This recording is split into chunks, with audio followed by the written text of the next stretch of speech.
Okay, so I woke up this morning and I realized that there's a lot going on in my head that I haven't really shared with anyone really. And I've had tons of opportunities, Oprah, interviews, to go on a platform and share hardships or just really anything that's going on in my mind. And I really don't think any of that is relevant to getting paid to tell your story. I feel like it's kind of silly. So I'm here honestly just to open myself to others and try to shed a light on if anyone out there has ever gone through hardships or whatever it is, just to put a light on it. And so that person doesn't feel alone, because I really know what that feels like.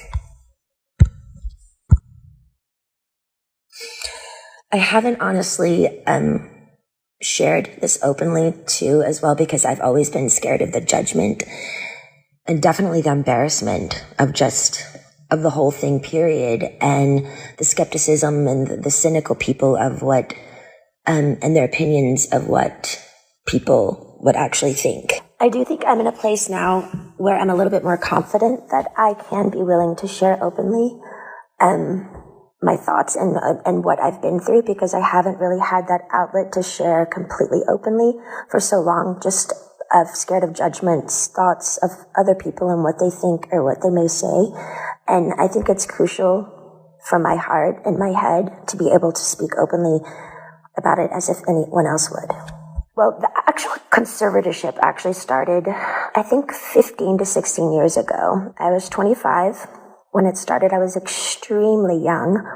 I remember a lot of my friends texting me and calling me, and we were extremely close, and they wanted to see me, but by what had happened, I honestly still to this day don't know what really I did, but the punishment of my father, I wasn't able to, see anyone or like anything. And you have to imagine none of it made sense to me. I literally spoke in a British accent to a doctor to prescribe my medication, and 3 days later, there was a swap team in my home, 3 helicopters, and I remember my mom's best friend and my 2 girlfriends. We had a sleepover the night before. They held me down on a gurner, and again, none of it made sense. Literally, the extent of my madness was playing chess with, when it was playing chase with paparazzi, which is still to this day one of the most fun things I ever did about being famous. So I don't know what was so harmful about that. But I remember my mom was sitting on the couch and she said, "We've heard people are coming here today to talk to you. We should probably go, to a hotel or something." And I never really understood what she meant. I didn't believe her. Like, is a lawyer coming here? Who is coming here? Then 4 hours later, there were over 200 paparazzi outside my house videotaping me through a window of an ambulance, holding me down on a gurner. I know now it was all premeditated. A woman introduced the idea to my dad, and my mom actually helped him follow through and made it all happen. It was all basically set up. There was no drugs in my system, no alcohol, nothing. It was pure abuse. And I haven't even really shared even half of it. I think the main thing I do remember when it started was my dad's control. He loved to control everything I did. I remember the first day he said, "I'm Britney Spears and I'm calling the shots." And I'm like, alrighty then. My brother was a football player, and my dad was really, really hard on him when he was younger, really abusive. And I think when my mom gave him the idea for the conservatorship and his friend, I think he just really regrouped it and made such a really, really overhauling big deal out of it. And it was just really too much. I remember him always being in the office, and my girlfriend was his assistant, and they would just stay in there all day with the door shut, and I was never ever able to leave or go anywhere. My first job after the 2 weeks of being hospitalized and completely traumatized out of my mind, I did a TV show called How I Met Your Mother, and then I started working on an album called Circus. and started working away right away. All I do remember is I had to do what I was told. I was told I was fat every day. I had to go to the gym. I had to and I never remember feeling so demoralized and just, they made me feel like nothing. And I went along with it because I was scared. I was scared and fearful. I didn't even really do anything. And I had like a swap team and how, like, none of it made sense to me. So since that day, I did probably 4.5 tours. I did an album circus, Femme Fatale, Britney Jean, and Glory. And then I started doing a Vegas show in Las Vegas. And I did that for 4.5 years. I do remember working, and I got to a point where, you know, because my pride in my 30s, I have to live under my father's rules. And, you know, the dancers are playing and drinking and having fun at nights in Vegas, and I couldn't do anything. And I remember just being like, my performances, I know, were horrible. Like, I even wore wigs, and all the dancers were doing all these nice, sexy head flip turns, and I had conditioner treatment in my hair and like these little caps over my head, and just during a whole show getting conditioner treatments just with wigs on because I was just like a robot. Honestly, I didn't give a fuck anymore because I couldn't go where I wanted to go. I couldn't have the nannies that I wanted to have. I couldn't have cash. And it was just demoralizing. So I was kind of like in this conspiracy thing of people claiming and like treating me like a superstar, but yet they treated me like nothing. Well, for some reason, I started to get a spark back. I remember recording Glory, and for some reason, I think producing and making music, and I went to this little Spanish house, and I got the fire back in my eyes for some reason, and it was at the end of recording Glory, and my son named it, and things started kind of taking a turn because I started getting more confidence just for myself. And I think with confidence, people kind of like, oh, wait, what's going on now? Like, she's speaking up a little bit more, but it might not be particularly a good thing if I'd been quiet for 15 years. I think with confidence comes enlightenment, which makes you think better. And that's the last thing they wanted me to do, was to actually be better, because then who would be in control then? But it was really tricky because I had to just play this role that everything was okay all the time. And I had to go along with it because I knew they could hurt me. So I'm sitting here like my friends all drinking alcohol and having fun in these parties and had no cash. I literally felt like a nun. My girlfriends from home came to visit me in a spa, and I couldn't even walk into the spa. And they had their feet doing pedicures in the water, and the 3 ices of bottles of champagnes before my show just sitting there. And I wasn't even acknowledged by them, my own hometown friends, when they would come to Vegas. And it was just, it was demoralizing, I will say. You also have to understand it's like, 15 years of touring and doing shows, and I'm 30 years old under my dad's rules. And all of this is going on, and my mom's witnessing this, and my brother is witnessing, and my friends are witnessing it, and they all go along with it. And I'm like, how am I the one working here and doing all this, but I don't get the side things that, the good stuff, I want to be able to play. I want to be able to have fun. Like, none of it made sense to me. Well, the last show in Vegas ended 2017. I went on tour, which of tour I was forced to do, but I was supposed to do a new show. So the new show came along. I rehearsed, I think maybe 4 days ago. I don't really remember, but I went to one of the rehearsals and I said no to a dance move. I was like, no, can we do that? I don't want to do this. And then I just remember everything got really weird and quiet, and all the directors and producers went in the back room and just spoke.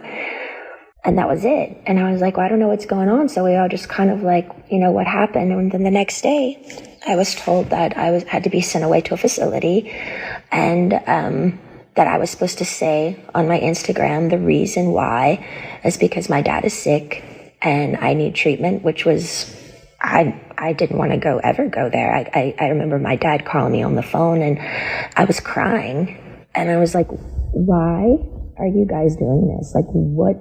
And I just remember him saying, it's you have to listen to the doctors. The doctors are going to tell you what to do. I can't help you now. And I remember his last words were, now, you don't have to go, but if you don't go, we're going to go to court and there'll be a big trial and you're going to lose. I have way more people on my side than you. You don't even have a lawyer, so don't even think about it. So I did it. I went to the place. I was scared out of my mind. And none of it, again, made any sense of what they were doing to me. And again, I haven't wanted to share this because it's unbelievably offensive, sad, abusive. And honestly, would anybody believe me? I remember the main thing of when I was in that place that my heart felt like it was frozen, like it was stuck inside and I wanted to scream and I wanted to get out. And I think by a needle and thread, it was the breathing peacefully inward that I missed the most. I felt like I was in a state of shock, almost like when an old person feels helpless and they're literally going from some sort of shock treatment and they can't relax their body because they don't have the answers of why they can't have their own keys to their car and put it in the ignition and walk outside, and their own security guards at every door saying they can't go. Sitting down, drawing 6 galls of blood every week. Weak as hell. And then calling, and my family is in Destin at my beach house. It didn't make sense.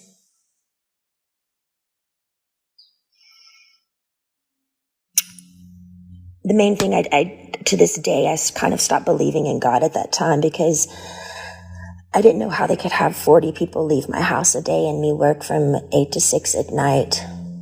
Be seen changed every time I changed in the shower. No privacy, no door, nothing. How did they get away with it? And what the fuck did I do to deserve that? I couldn't even smoke cigarettes. People on death row can smoke cigarettes. I missed my AA meetings. Although I was kind of forced to go to AA, and I'm not even an alcoholic, I actually enjoyed it because I thought the people were brilliant. They shared their stories just to share their story, and in a circle of women and men who just are trying to be better people and trying to touch other people. I missed my AA meetings. I couldn't go in. I couldn't have the keys to my car, no cash, no cigarettes, no door for privacy. It changed me, watched me change naked every day. I did work 7 days a week. No weekends were off. They monitored what I ate. From 8 to 6, I worked. Sometimes at 9 o'clock, I'd be able to watch a movie. But finally, the owner of the whole facility that I was always texting to try to be able to go somewhere, just get out of the house, that place somehow. He had to let me go because the Free Britney campaign came out. With all the pink t-shirts. I saw it on a lot of the morning shows, and people by word of mouth, and I think just by my fans knowing by heart that something was up. I remember one of the guys were on an interview on the street, and he said, you know what, I could be totally wrong, and if I'm wrong, I'll be really, really embarrassed, and I'll just go have a drink somewhere. He said, but I do feel like they're doing something to her right now, and I'm not surely what it is, but that's what my heart says. But the whole thing that made it really confusing for me is these people are on the street fighting for me, but my sister and my mother aren't doing anything. To me, it was like they secretly, honestly liked me being the bad one, like I was messed up, and they kind of just liked it that way. Otherwise, why weren't they outside my doorstep saying, baby girl, get in the car, let's go? I think that's the main thing that hurt me. I couldn't process how my family went along with it for so long. And I mean, almost half a year, you know? And their only response was, we didn't know. I'm like, I'm on the phone telling you right now, I'm here, please. Eventually, by the grace of God and praying on my knees, I left the place. But I was still scared. I was really, really scared. And from then on, I had support. I needed a lot of support. And I found two really, really great people that would come to my house weekly and just help me with my mind, because I didn't understand all the therapy that I had to do there. But why have therapy when it's forced and in like a militant, almost prison-like way that like is where you're not even all there? None of it made sense. Well, I think my strength grew because I didn't reach out to my dad anymore. They were playing the game of ball and twist of, she's going to come running back to us because, we've scared her and we're the bosses here. But I didn't. I just stalled and I stalled and I stalled and I stalled. And finally, I think they just knew I wasn't going back. And I finally got a lawyer. A wonderful friend finally got me a lawyer. And he really helped me through it. To me, the thing was, I think the trauma of all of it and just the whole thing together and going down to how much effort and work and heart I put in to what I did when I did work, even down to the details of how many rhinestones are going to be in my costume. And I cared so much. And they literally killed me. They threw me away. That's what I felt like my family threw me away. I was performing for like thousands of people at night in Vegas, the rush of being a performer, the laughter, the joy, the respect. I was shaking over 40 people's hands every night before a show, training weekly, 3 training sessions a week, AA meetings, therapy sessions. My dad literally, I was a machine. I was a fucking machine. Not even human, almost. It was insane how hard I worked. And the one time I speak up and say no in the rehearsals to a fucking dance move, they got pissed. I feel like the scare tactic and how badly they treated me in the end, I think they thought I was going to come begging back to work again because they thought, I needed them. Because they put me in an ignorant, scared state of mind to make me feel like I needed them. And if you don't do what we say, we're going to show you who's boss. I didn't play their game anymore. I got on my knees every day and I prayed. I held on like a needle and thread to some sort of existence because they had made me feel like nothing for so long. I knew in the deepest, deepest part of my core, I knew I'd done nothing wrong and I didn't deserve the way I'd been treated. I do think the hardest thing for me was I wanted to use my feet and leave and run or go somewhere. I had to be placed in a chair from like 8 to 6 every day. I couldn't take it. I talked to rabbis. I've talked to grown men about it. And they're like, we don't see how you did it. Honestly, I don't either. And through that, I remember saying, I don't believe in God anymore. I honestly deserve an award for acting like I was okay every day. I thought they were trying to fucking kill me. I remember one time I was backstage and I needed my inhaler. And I opened up to my assistant because I had my phone with me, which I'm not supposed to have my phone underneath the stage. But I said to her, you know what I'm doing. I was talking to a guy and he wanted to just leave the country with me. We had it all set up to just leave. And it was a secret relationship. And I said, my biggest fear was, what would my dad do if I did do something wrong? What if I left the country? And what if they found me? And what would they do? And I said, I feel like they would lock me up or something or really hurt me. And she looked at me and she said, are you kidding me, Britney? Your dad would never do that to you. And I didn't even do anything wrong, and he still did it. I'm honestly more angry at my mom because I heard when reporters would call her at the time and ask questions of what was going on, she would go innocently hide in the house and she wouldn't speak up. It was always like, I don't know what to say. I just don't want to say the wrong thing. We're praying for her. I feel like she could have gotten me a lawyer in literally 2 seconds. My friend helped me get one in the end, but every time I made contact with a firm, my phone was tapped and they would take my phone away from me. And again, I get nothing out of sharing all of this. I have offers to do interviews with Oprah and so many people, lots of money, but it's insane. I don't want any of it. For me, it's beyond a sit-down proper interview. I had no contact in that place for so long, and my heart would just want to stand up in my family's faces and scream and cry and throw a tantrum and go back in time and do exactly what I wanted to do at those times. Yeah, and might even spit in their fucking faces. Why? Because the pain my family gave me, sitting me there all day and not being able to use my feet, as they watch their grandchildren run bases to base in a family neighborhood, as if I'm dead or I don't exist, honestly makes me look up and say, how the fuck did they get away with it? How is there a God? Is there a God?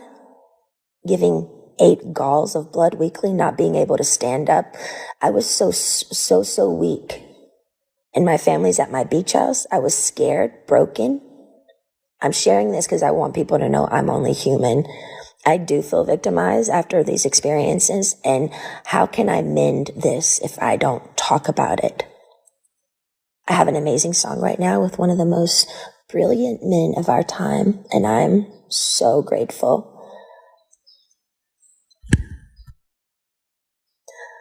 But if you're a weird introvert oddball like me, who feels alone a lot of the time, and you needed to hear a story like this today so you don't feel alone, know this, my life has been far from easy, and you're not alone.